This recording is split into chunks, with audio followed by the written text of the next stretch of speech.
Good afternoon. Welcome to Smart Trucking Live. It's good to be back. We've missed you guys. We've had a bit of a hiatus here, but happily we're here finally. Josh Bulldog, good to see you, sir. And while I think of it, I was in a brief conversation with my friend, the Lettuce King, the other day, and he revealed to me that the very first truck that he ever owned was a Mack. So there is something for you to think about. Shane from Hagerstown. Hey, Shane. Thanks for joining us. Rosehill Bree, hello. Hello. Shannon, Casper, Wyoming. And I was scrolling down a little bit there. Shannon, I see you're working on your Canadian.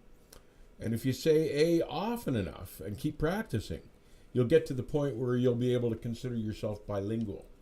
Not many people can say that. You'll have American and Canadian. So keep working on the A. Glad you could join us, Shannon.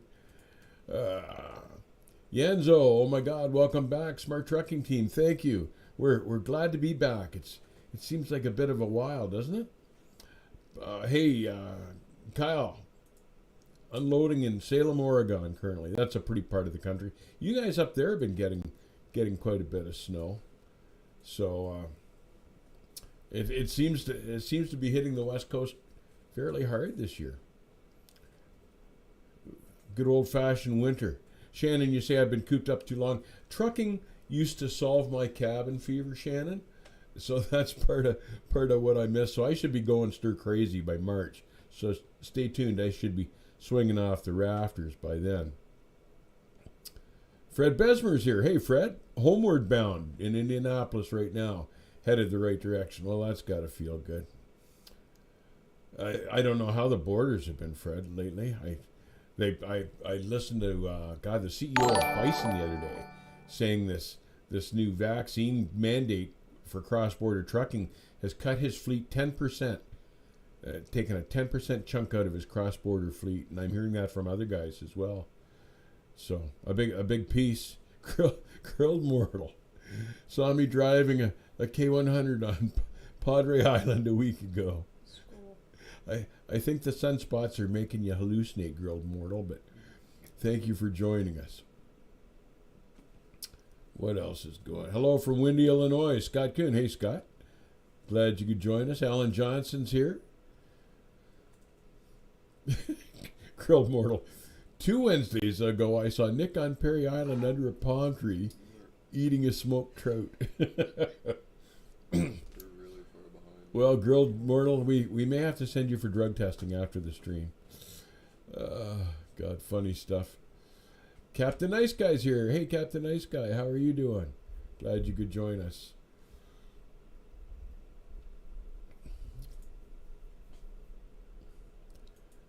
Ryan Voss. Ryan's here. Rose Jackson's here. There's nothing better than truck driving down high highway and jamming into some good old country songs. Isn't that the truth? Yeah, I miss the trucking and the music. Mike Rainey, what if we say A when we all are oot and a boot? I don't think Canadians say oot and a boot.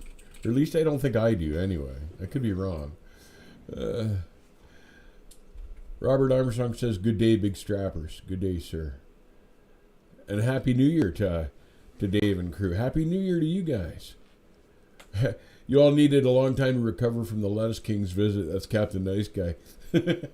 Yeah, yes, we did need a few days to recuperate from that, but happily he was out of here before we got this flu that we've been through. So, but I think we pretty much got that beat. But God, it was one thing and another. One of us was up, the other two were down, and just back and forth. It's been a tough couple of weeks here, but we think we're on the right track here now. Kenneth Snyder says he's got his volume on high and can barely hear me. Nothing like a Mac in the morning. Saves on sunscreen. Grilled Mortal. Yeah, that Lettuce King took us out for weeks, says Jeff. Yeah, he kind of did. We were trying to get a hold of him today, but we've got bad weather up here right now, and it's interfering with all sorts of signals, including the cell phones and stuff. So we weren't able to get a hold of him, but hopefully he'll join us here later.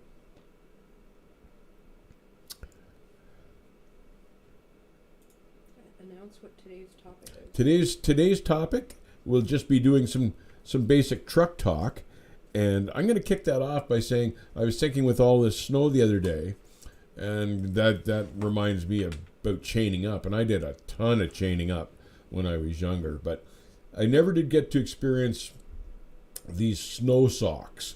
So I'd be curious if you guys use those and if you like them or not, if you think they're as good as regular chains, and if they wear out more quickly. I gather they're more expensive, but do they last as long as a regular set of chains? Or I guess, if you keep them off the pavement basically, and you can't always do that.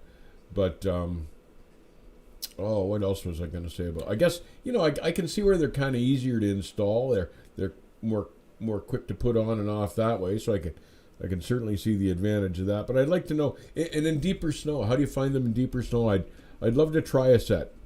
Go into the mountains and try a set. But let me know if any of you have had experience with these snow socks and what you think of them. T-Bone 223 coming in with the new membership. Thank you very much for that. Sorry I missed that. I was working on the audio settings on the stream, but thank you very much for the new membership. Hope you enjoy the extra content.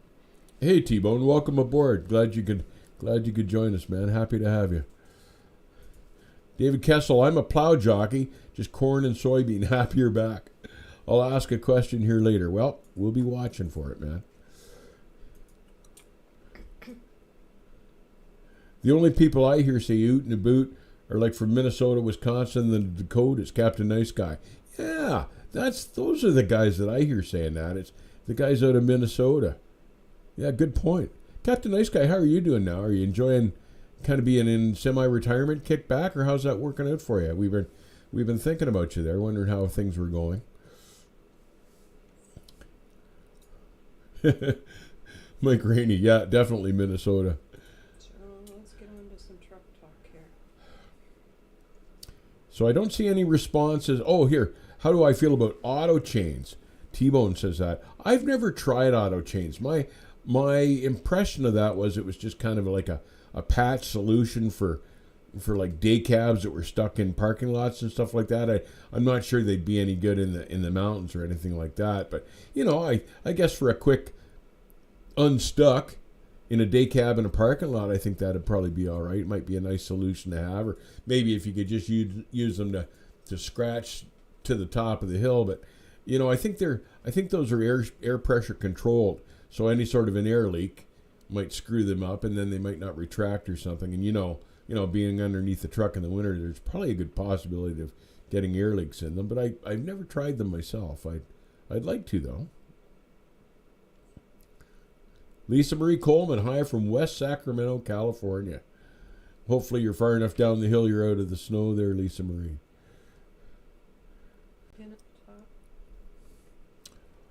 I never tried snow socks, but nothing beats good old snow chains. Not many truck drivers these days know how to put them on. That's controlled chaos. And it's interesting, when I was thinking there the other day about having to chain up and stuff, I got to, I did it so often, I got pretty good at it.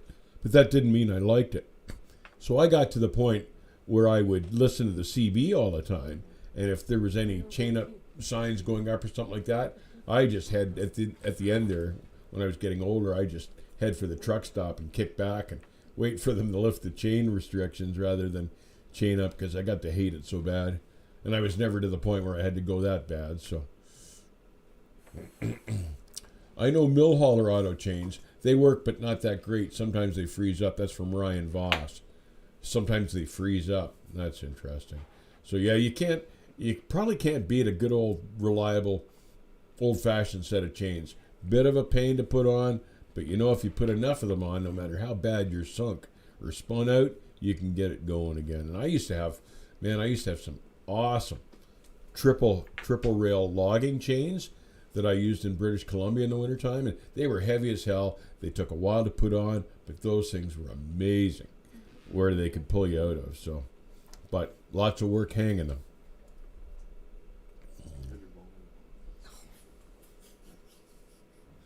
Contagious.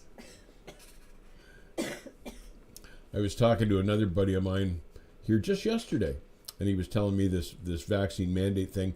His down. He lives in a farming community down by Leamington there, and he says one whole company was basically Mennonite guys running corn and stuff like that across the border. And all those Mennonites won't vaccinate, so all of a sudden this little trucking company is completely shut down because Mennonites just won't do that. And I hadn't even thought of that, and there's just a ton of Mennonites here in Ontario and in Manitoba and out that way too. All sorts of guys that will be affected by this latest mandate. Kyle talking about chains. He says you have to be careful they don't take out your fenders. Yeah, you gotta keep them snugged up, and you shouldn't really speed with them on either. Probably the best you want to do is average 30 miles an hour and take them off as soon as you possibly can. You don't want to run them in pavement; it just wrecks them. Captain Nice Guy. I'm not even old enough to be semi-retired. Got some bad news on the medical front, but an interesting proposed method of recovery. Well, that's good to hear. Good. No, I knew it was a medical thing rather than an age thing, but no, we were just wondering how you were making out. My truck's parked for the winter completely, so I'm pretty much retired for the winter at least anyway. James Cole says, I was in a blizzard last week going through Kentucky and Ohio, and that was a bad one. I saw that one on the news too. We're having a pretty healthy winter here this year. It's hurting trucking, and Pennsylvania was all shut down. And yeah, there have been some tough snow days. So yeah, it's been a real serious winter. Kenneth Snyder near Sparks, Wisconsin. Oh yeah, and add 911 to each tank. Add minus 30 windshield wiper fluid, drain air tank, release brakes.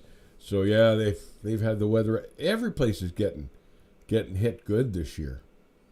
So yeah, except for honestly, like where we are up here in northern Ontario, Toronto got it really bad the last couple of days, and we really didn't get anything, which is kind of unusual. But we're just waiting. Our turn will come. There's Brian Burns. I only do fair weather trucking. I wish I could say that. And I knew guys that retired or semi-retired. They just run back and forth across I-10 on the bottom there.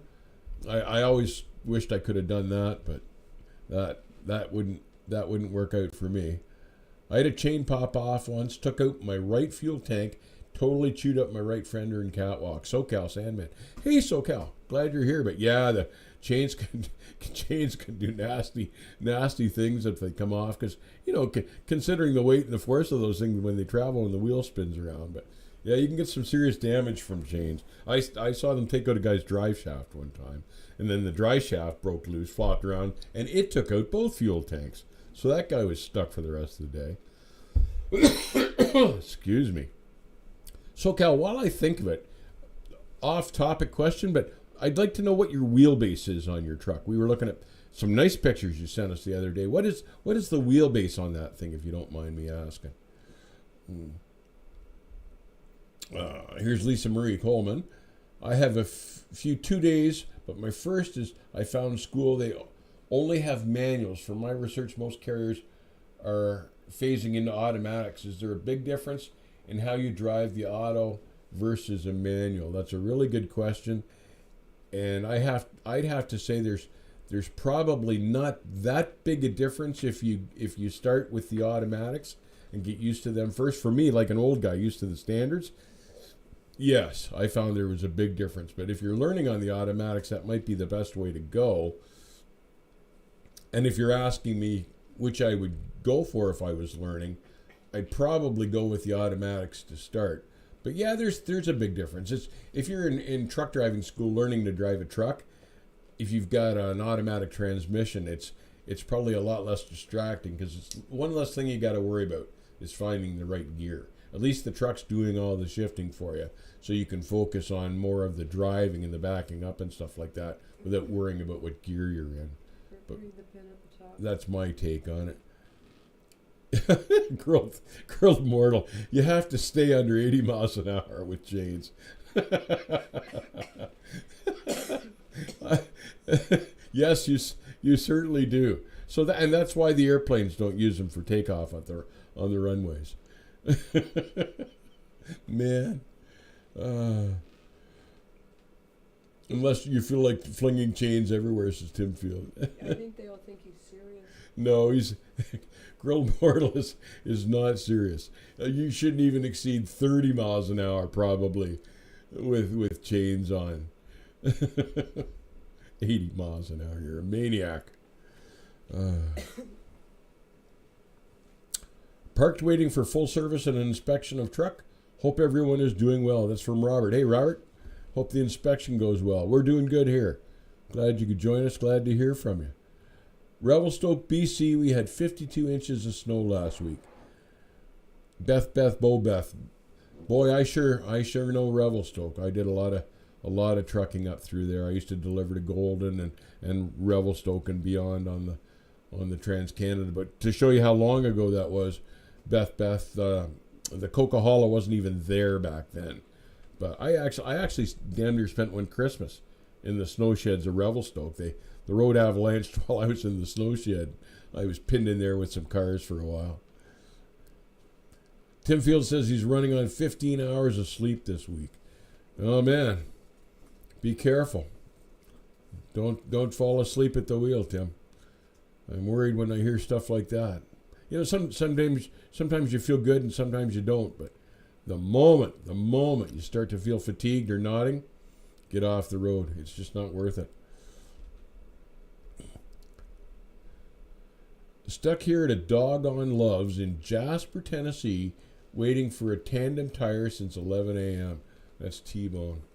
Man, that's annoying, eh? And Loves usually has a pretty fair stock of tires, but and tires are hard to get through this supply chain shortage. I had a buddy that was trying to get a set of low pro 24.5s to hang for this winter. He never did find a full matching set. But yeah, tires are in short supply this winter. And that's not a good thing. That's not a good thing.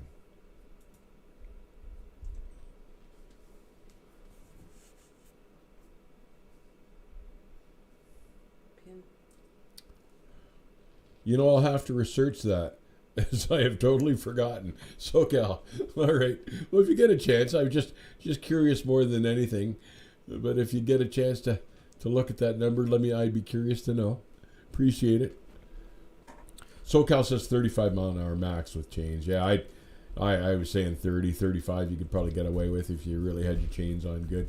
I bought years ago, and I can't even remember where I got them though, but like a rubber bungee strap setup. It was all one piece on a circle, and it had hooks out and straps sticking out like a spider, basically, like a big spider. And they were great. You could just center them on the front of the wheel and clip them all around on the chains to help snug your chains up really tight. And they weren't cheap.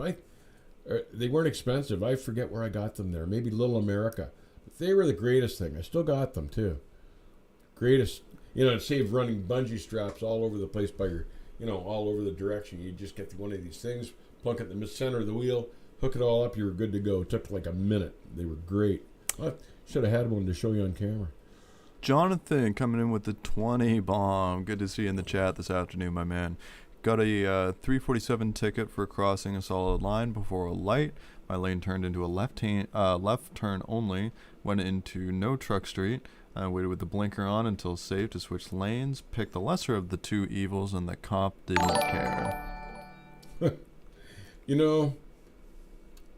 Cops in a lot of states simply have a quota. That's all it boils down to. And sometimes you're just better to take your lumps. If you've got the time and the money, fight it later.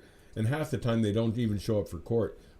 But cops and DOT in a lot of places, awful lot of places now, have a quota. And sometimes you can get tickets when you don't deserve them at all. It's not right, but that's how they do it. Well, unfortunately, sometimes we can't always pick our lumps. Patrick Jerry coming in with the 13 months. Happy to see you guys feeling better. Well, we're just about there, and love the streams. Thank you very much for the support, Jerry, or Patrick rather. Thank you for the 13 months. Thank you, Jerry, and by the way, thank you, Jonathan, for the donation as well. But yeah, like I say, sometimes you just got to take your lumps.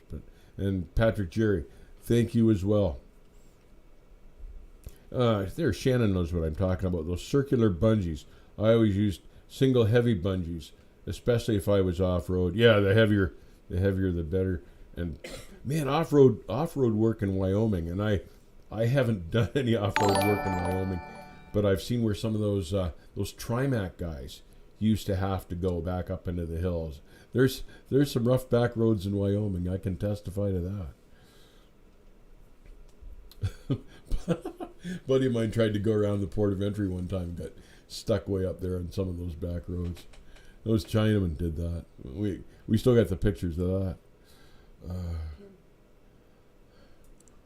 Thank you, Dave. Hope you're doing well. Inspection is just a mid-trip inspection, but waiting at Love's in Cordell, Georgia, and they're busy today. I know that truck stop in Cordell.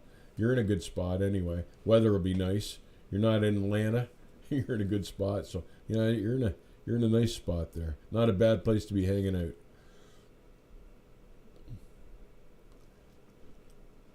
One thing I always tried to do while chaining up, to always try hard to get that one last link, and then roll the truck a few feet, and then fight for another link or two. The tighter the better, and that's right too. What I used to do was the same thing as SoCal does here. I'd get them all on, get them strapped down. I'd roll ahead a couple feet, hit the brakes hard, and help get a little slack in the chain so I could hook up another link or two.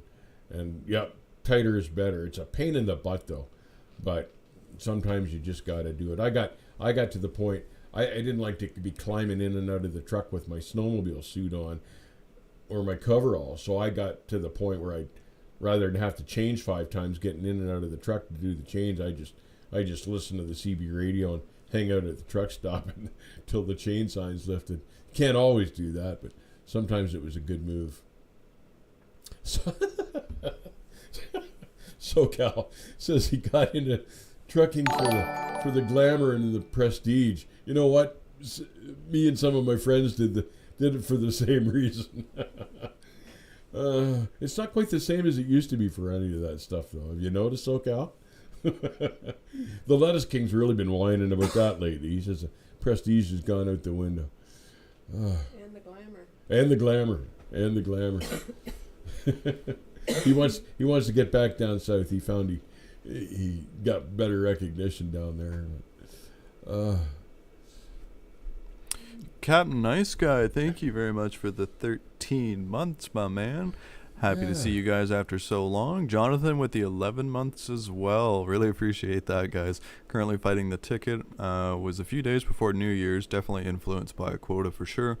As well, glad to see you guys back. Wednesdays were getting quite boring. It was for us too. Yeah, Wednesdays were getting really boring for us too. It is good to be back. We thought we were going to make it on last Wednesday. We thought, well, let's give it a shot. And then I had a coughing jag that lasted about 10 minutes, and Kathy said at that point, well, maybe we better postpone it for another week. Nobody wants to listen. Good, because nobody wanted to listen to that. So I had to agree with that, but no, I've missed the stream. Beth, what kind of engine do you have in your truck? I have a C15 Caterpillar, a 475 C15 Caterpillar, and I've had that engine since new in 2003. I spec'd that truck, and it's got over 1 million miles on it, and it still runs strong. It's been a really good engine, but I can't go to California with it anymore. It doesn't meet the emissions requirements. Better climb under a truck with a snowmobile suit than to drive under one with a skidoo. Krilled Mortal, one more time. Yeah.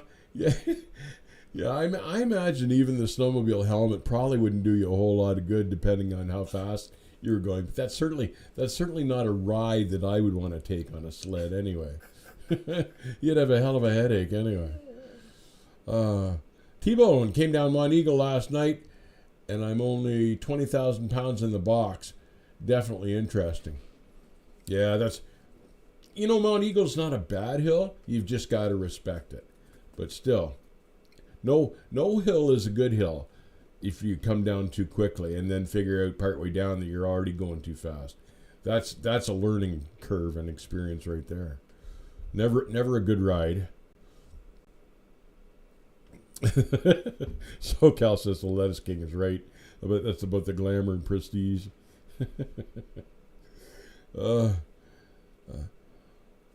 Daniel, what do you look for when hiring a driver when expanding a fleet? Good question. I look for a conscientious guy, a guy that cares about the kind of job that he does, a guy that'll take care of the truck and the equipment, cares about being on time and doing his. Well, I used to have to worry about how they did their logbooks. Now it's an ELD that takes care of that problem. But I just looked for a calm, conscientious guy that would take care of business. That was just focused on the job, had his head on his shoulders, guys like that. Shannon says, Captain Nice Guy, that is true. Nothing like coming down a road sideways or backwards. Yeah, that's nobody likes that feeling. Nobody likes that feeling. And an awful lot of times it doesn't end well at the bottom, so you try to avoid those situations. T-Bone says, I actually enjoy going north, especially on Mount Eagle, because it's so scenic and gorgeous. Yeah, T-Bone, I was always a scenery buff. I liked the scenery. That was a big part of why I drove. It was because it was like a paid cross-country vacation. I love going out west. You hear me bitching about chaining up in the mountains, but I love the mountains and the deserts of the southwest. There's some beautiful country here. I was always a big fan of the Lettuce King since you introduced us to him, but after seeing him live and listening to what he said about various topics, now I really respect him. SoCal, I've got a couple of buddies. Well, we're all getting to that age now, but I recommended SoCal that you try to catch my friend Richard sometime, the guy with the big long red Pete with the stainless wagon. He's another wealth of knowledge. He's a really good guy. But we're all getting to the age now where we've had an awful lot of time on the road, and we've enjoyed what we've done for a living. But Richard, if you ever get a chance to talk to Richard and have a coffee with him, you'll be glad you spent the time. And he's a good guy.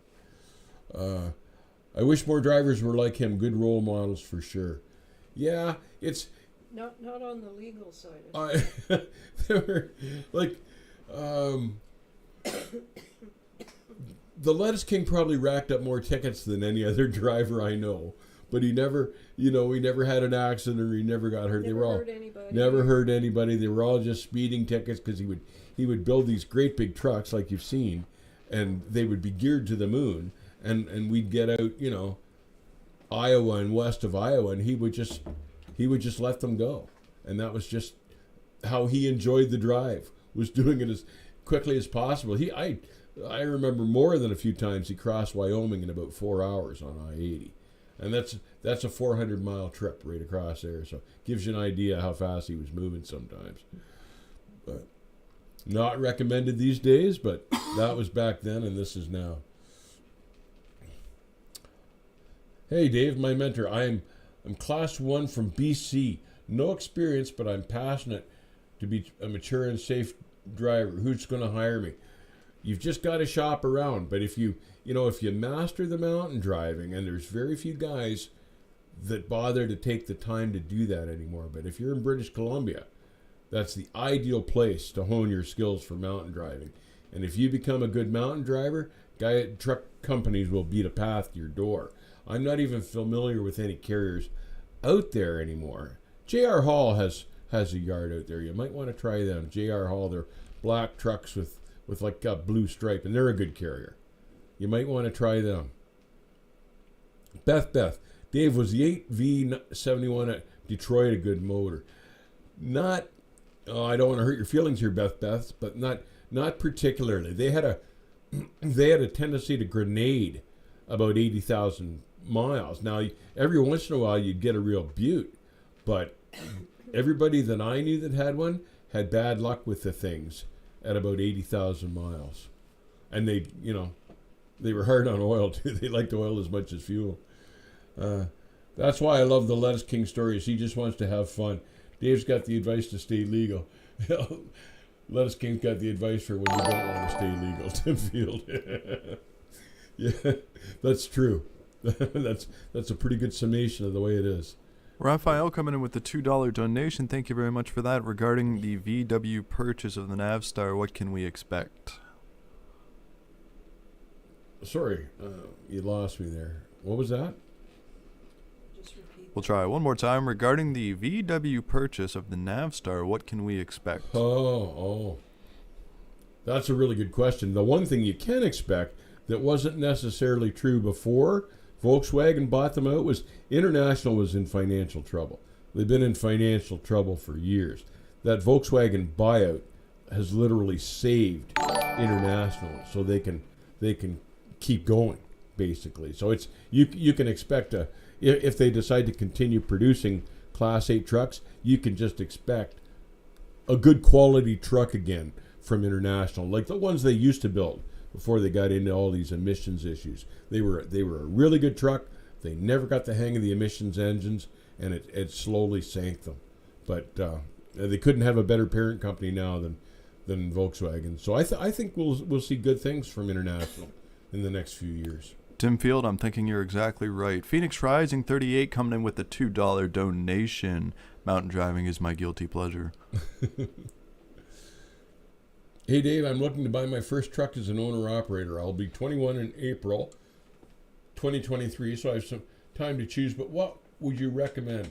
An older cab over, since they are reliable? Well, it'll depend on the bones. It'll depend on the truck that you get. But if you're going to run an older truck, simple design is best.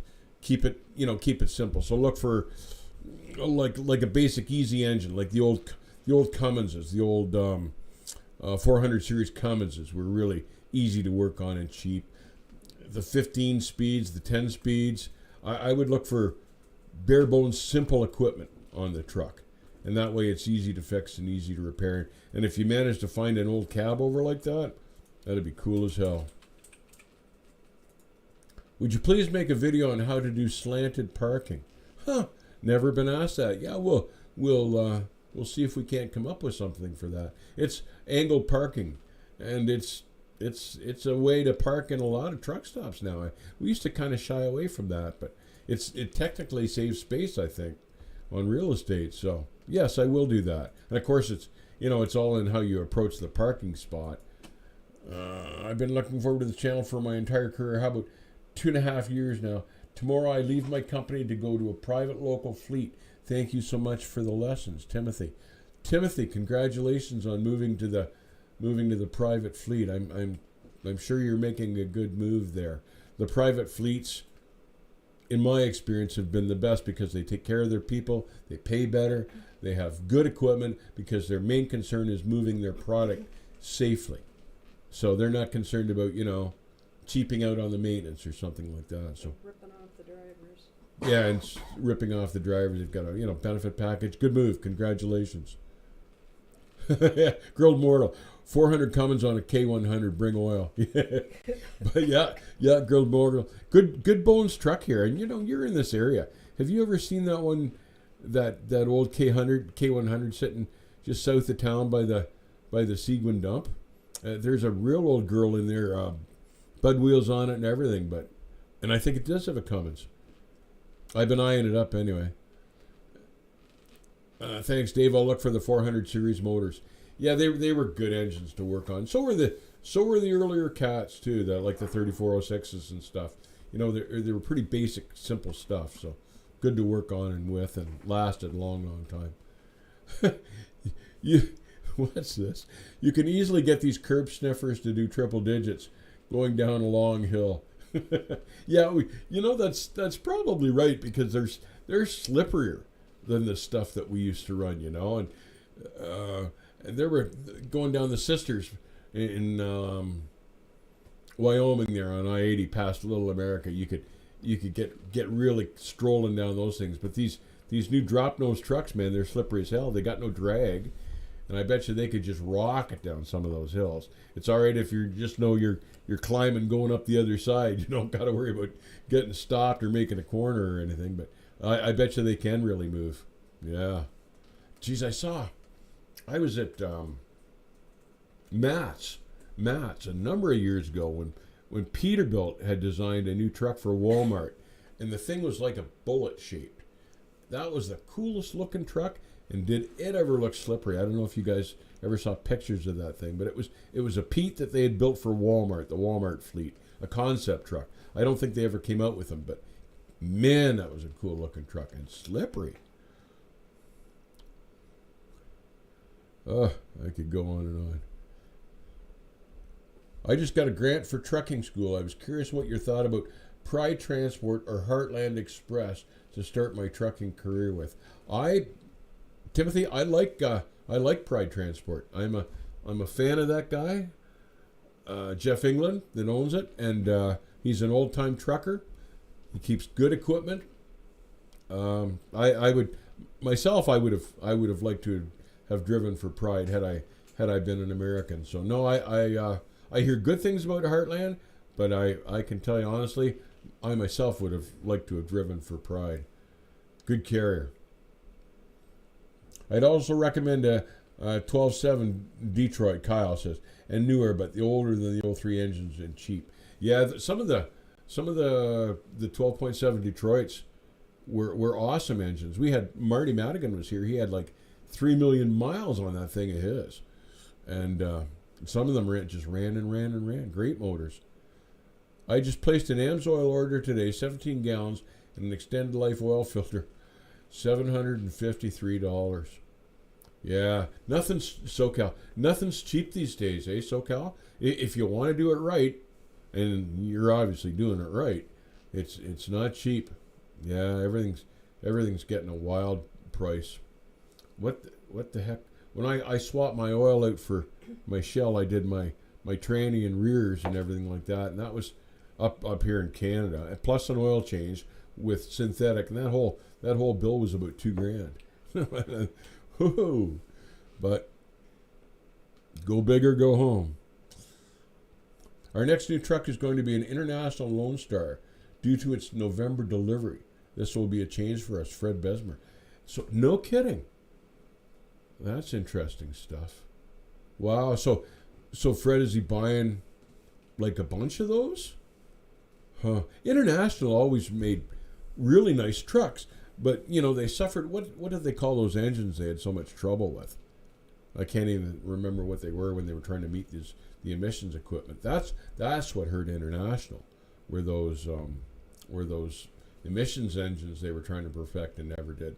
But first truck I ever drove was a Transtar 2, and they made amazing trucks for years and years and years and years, and they weren't as expensive as some of the PACCAR stuff, but they were reliable, good trucks. I looked online at Pride's old trucks. Damn, they were beautiful. This is Tim Field.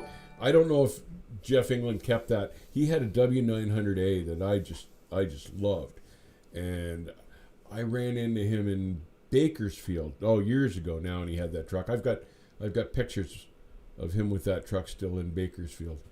A beautiful thing, but he's got the money to take care of them too, and he knows how to drive them. I'm growing frustrated with how these mega carriers are getting away with paying hub miles that are consistently lower than what you're actually driving.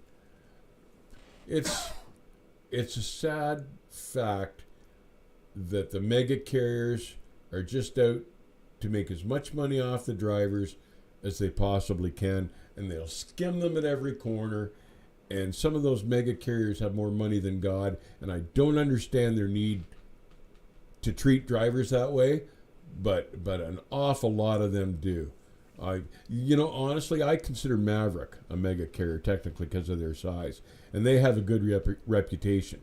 But other than that, I can't think of a mega carrier that I would recommend anyone going to for a career. Because they've all got their tricks, and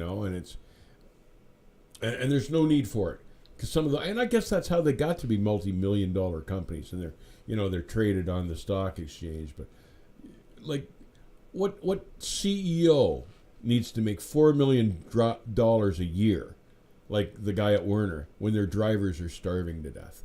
I just don't see that. That's just not right. And I'm hoping the government does something about that. And this new leasing investigation that they're launching in the leasing trucks, I think that's a good thing. I think it'll help some of the stealing, stop the stealing that a lot of these carriers are doing, because these leasing programs are just a huge chance for the carriers to rip off drivers. Phoenix Rising 38 coming in with a $5 donation. Thank you very much for that, my friend. Here's something you should know something about. What advice would you give on starting a trucking company and staying as a company driver at 60 cents a mile? I would choose the company driver at 60 cents a mile route rather than starting a trucking company these days.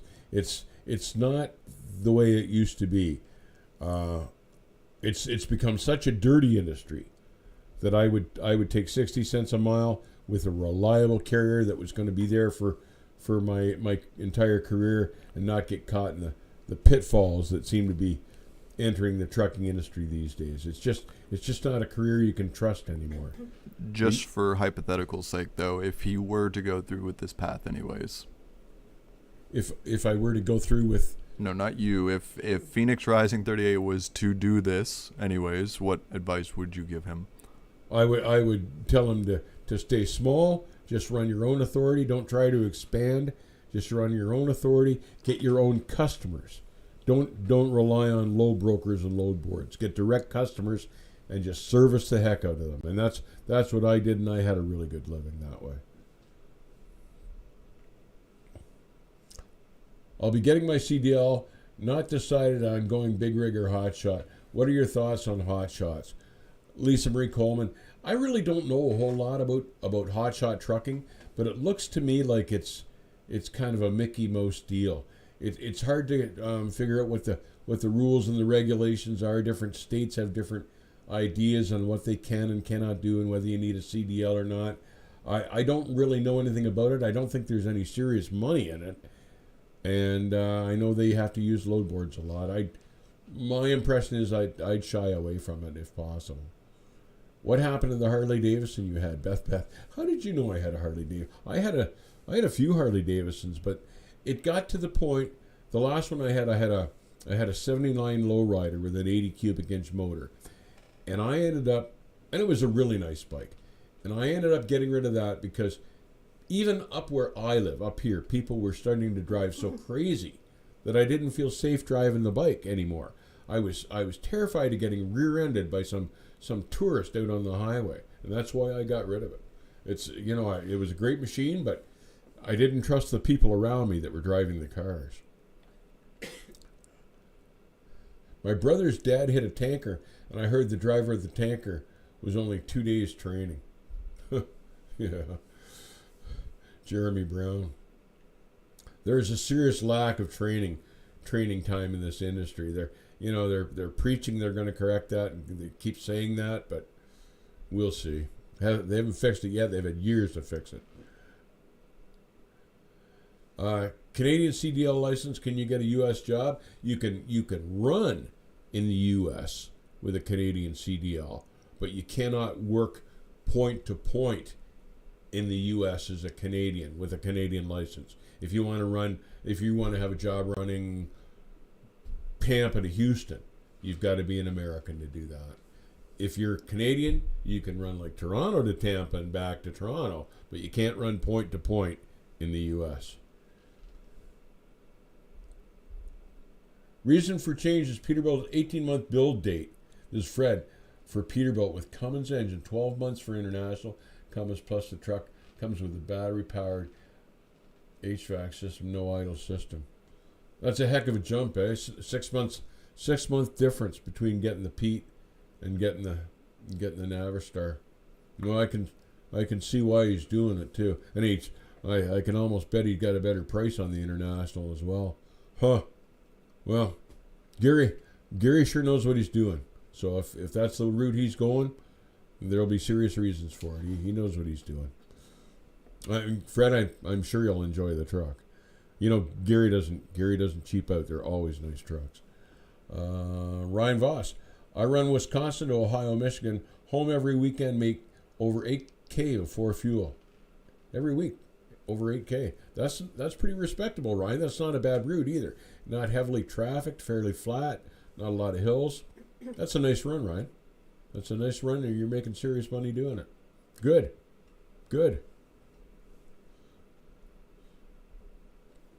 A lot of people will put up with sharing a truck with 3 other dudes, CR England style, just to get their foot in the door with bad pay. Sharing a truck with one trainer for a few weeks was too much for me. JJ. Yeah. Trucks are small, confined spaces, and it's very tough to put up with anybody in the truck that you're not comfortable with. That thing that CR England does, I don't even think that should be legal. Having one trainer in the bunk and 3 guys rotating. I think that's insane. I don't think they should allow that. But you know, they just keep blowing it off because CR England's a big, powerful company with lots of money. But no, they do some crazy stuff. Proper training is one of the biggest problems in the trucking industry today, and we wouldn't be having all these wrecks and insurance rates going through the roof if guys were properly trained in the first place to drive these trucks. I recruited a guy from CRST. I'm starting to laugh already. He had less than 6 months experience already training. He straight up told me he doesn't know what he's doing. It's the blind leading the blind. Yeah. Well, at least he was honest with you. Because, you know, driving a truck can be a scary experience. If you don't know what you're doing and you're in the mountains or bad weather or, you know, driving in a pitch black night on a windy road, hell yes, at least he was smart enough to be scared and admit it to you anyway. But it's these overconfident fools that climb in the truck and the Billy Biggers go, oh yeah, I backed up more miles than you've gone forward, go around the corner and crash the truck. Those are the guys that scare the hell out of me.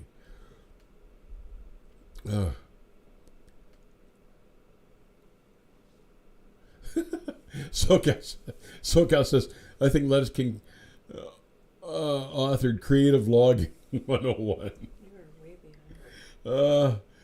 behind. To say the least.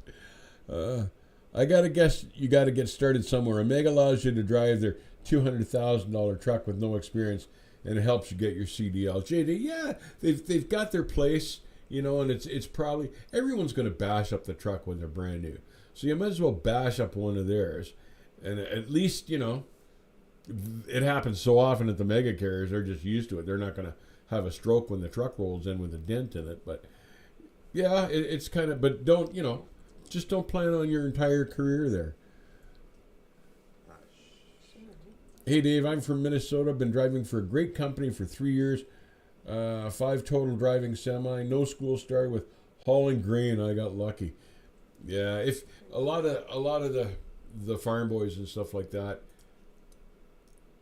got lucky when it came to their driving experience, and they learned without having to go to a school. And they probably learned better than what a lot of the schools are kicking at. Hey Dave, sorry I'm late. This isn't about trucks, but how do you know Nick? Nick's my son. That's how I know Nick. Known him for a while now. Kathy says I'm way behind. I better catch up here. Pin. Hey Dave, sorry I'm late, but No, this isn't about you trucks. just did that one. Yep, that's the pin I've got. Yeah, I'm glad you repeated that out loud. Hello, Dave. Do you suggest getting a CDL and finding a job, or getting a job where you can get a CDL with the company? And do you have any suggestions about how to start out? That's a really good question. If you've got a company, a trucking company that you like, that you've got your eye on, and that you think might be all right for a career, I think I would go that way and see how that works out for you. If there's not a company that you're familiar with, I would get the CDL first and then start shopping to see what kind of a company I can get on with. But, you know, if you've got a really good carrier right in your neighborhood or right in your town that will take you on as a new guy, that'd be an easy way to go.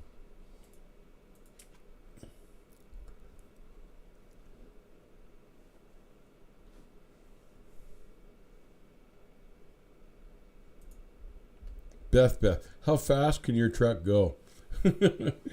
Beth, I don't drive it fast anymore, but it can go pretty darn fast. It'll do triple digits if you ask it to. Hello, Dave. Do you suggest? No, I read that one already. My friend works for a private fleet, around $25 an hour after 40, overtime after 40, $10 an hour, all hours in the sleeper berth, paid, home every weekend, all weekend. That's the way to go, in my opinion, dividend cowboy. And I would agree, sir.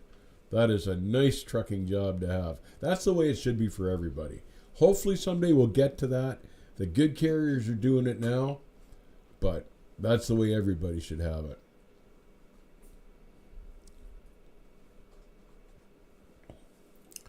Was loading aluminum coils once, and the driver in front of me asked how long I'd been driving. I said about 10 years.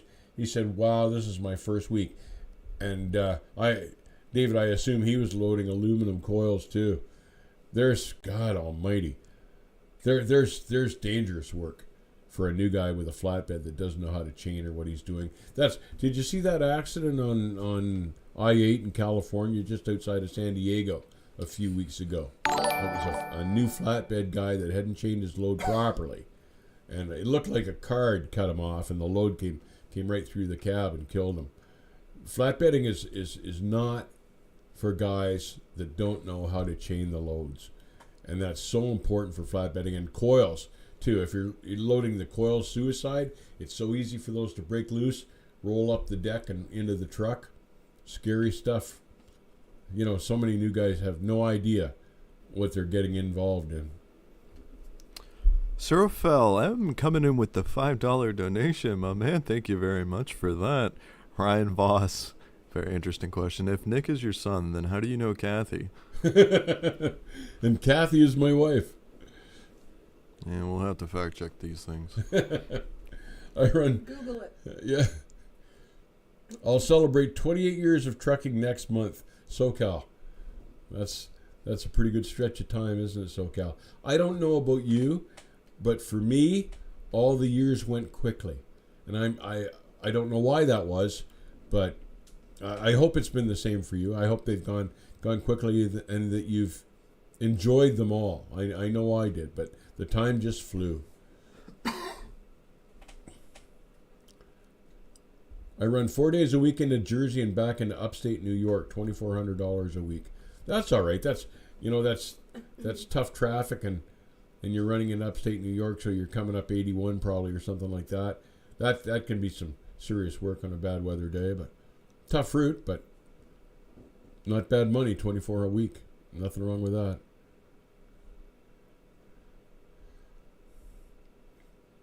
Dave, check out California Overland L Limited out of Wabasha, Minnesota. Great company, salary pay, new trucks, fully equipped with APU, great benefits, and that's why I'm here. Let me grab the name of that. Overland Limited. I will check them out, Trizzle. Thank you. Overland Limited. Good. Nice to hear of a good carrier like that. Always appreciate information like that.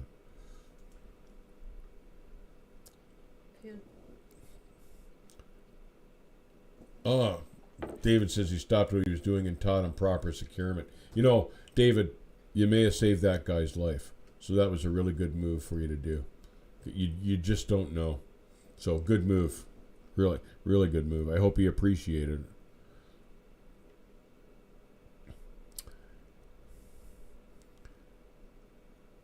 Did you guys make the Shell Super Rig show in Illinois last year? No, we didn't. We kicked around going the Lettuce King and I. The border was closed. But the border was closed, so we couldn't make it. But we would have liked to have gone. But no, we didn't.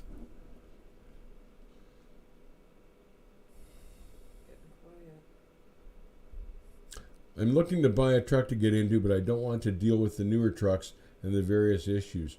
What would you suggest that I purchase? Kenneth Ritter. Well, Kenneth, if you're in a state that doesn't care about the emissions so much, I would get a regular big conventional truck like or that's not true either.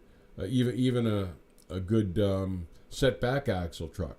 But I would get, you know, a Cat or a Cummins engine, something like that, something pre-emissions and reliable, and you know, check the body, get a bulletproof transmission, like a, you know, any of the Fullers or a bulletproof transmission. I'd avoid the automatics. I'd avoid super singles, but just get a bulletproof truck, and something that you don't think will cost you a whole lot of money. That's half the battle. Pin. Saw a steel coil on a front lawn near Nairn Center.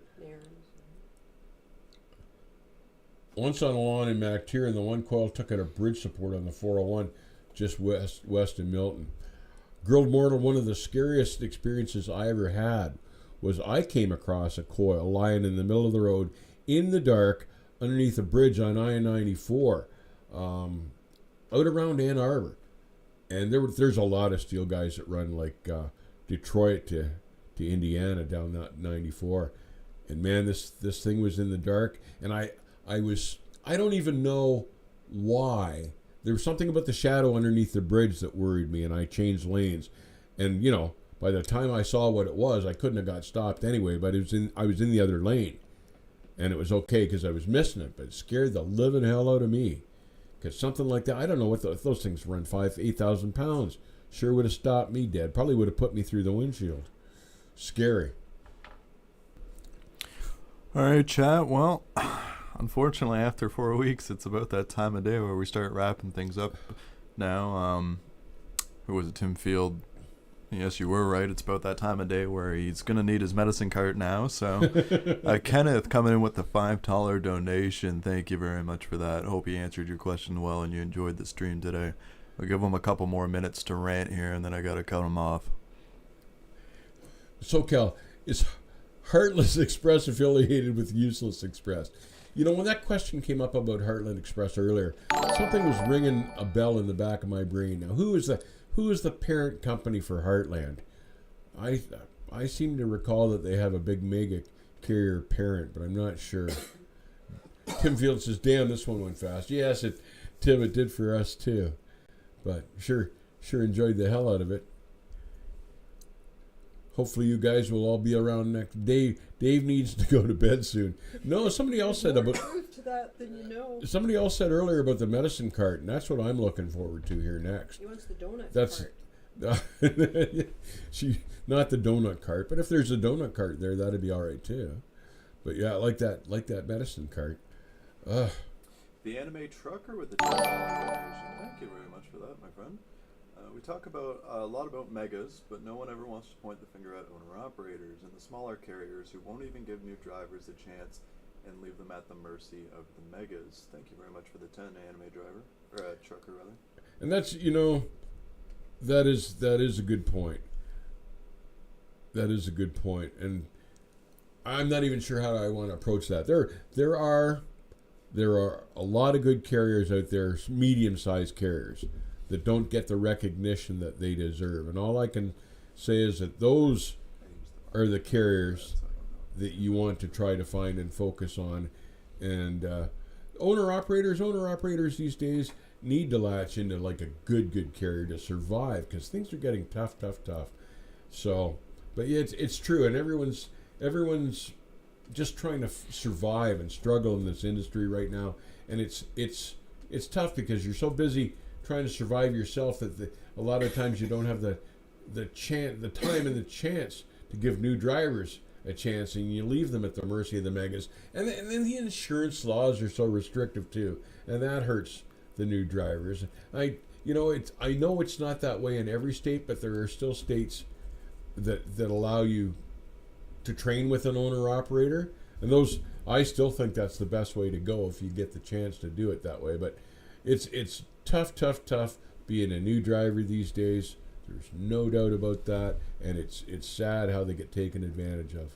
That's just why you've got to be careful with your career choices and your moves. I think it might be time for my bedtime as well, because I realized I was muted when I read off the donation, but hopefully you guys heard it. If not, Anime Trucker, thank you very much for the 10 beans if you didn't hear that already, but that was in response to your donation, that whole answer that he Yes. just gave. But thank you for the donation. Thank you for the If donation. that didn't come through already. Well, I will give you 1 more minute here to start reading off the rest of chat here, and then I got to cut you off. All right. Last year, a mail carrier arrived at the USPS distribution hub, and the workers noticed a body on top of the trailer. Apparently, a guy jumped from a bridge in Denver, and the guy rode 240 miles before the truck got to the distribution center. Wow. That'd just about ruin your day, wouldn't it? Finding that on the roof of your trailer? Jesus.